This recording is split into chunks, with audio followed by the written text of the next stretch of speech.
ये पेड़ ना होता तो हैदराबाद के 150 लोग मूसी नदी के पानी में डूबकर मर जाते थे।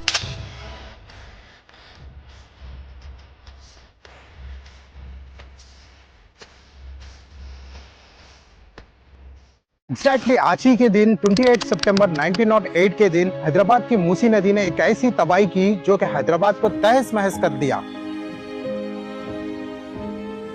इस मूसी सैलाब से अराउंड 15,000 से ज्यादा लोगों की डेथ हो गई थी। कई आलीशान घर और मॉन्यूमेंट्स मिट्टी में मिल गए थे। लेकिन इस तबाही के बीच में एक उम्मीद की रोशनी थी। एक बड़ा सा पीपल का पेड़ जिसने 150 जिंदगियां बचाई और लोग इस पर चढ़ गए और पूरी रात मूसी के बहते हुए पानी से लड़ते रहे। सुबह होने पर जब सूरज उगता था उन लोगों की जिंदगी दोबारा से रोशन होती थी। ये फ्लड के बाद हैदराबाद में नए bridges, drainage system, Osman Sagar और हिमायत सागर डैम्स बनाए गए ताकि दोबारा ऐसी तबाही ना हो सके। आज भी हम मूसी नदी के किनारे से गुजरते हैं तो दिल कहता है कि 150 लोग तो इस पेड़ की वजह से बच गए, लेकिन 1908 के बाद आज भी 117 साल से हैदराबाद में वही निजामी दौर का वाटर सिस्टम यूज करा जा रहा है। इसी वजह से हर साल मूसी के फ्लड का हाल बुरा होता है। इसीलिए आज बेहद जरूरी है कि हमारे सो कॉल्ड पॉलिटिकल लीडर्स बेकार के बातें करने के बजाय बल्कि निजामों का शुक्रिया अदा करे और गवर्नमेंट कुछ नया सोचे और बेहतरीन प्लान बनाए और हैदराबाद को मूसी फ्लड फ्री सिटी बनाए। अगर आपको हमारा वीडियो पसंद आए तो जरूर हमारे पेज को फॉलो और सब्सक्राइब करना मत भूलिए। Till then take care, bye bye.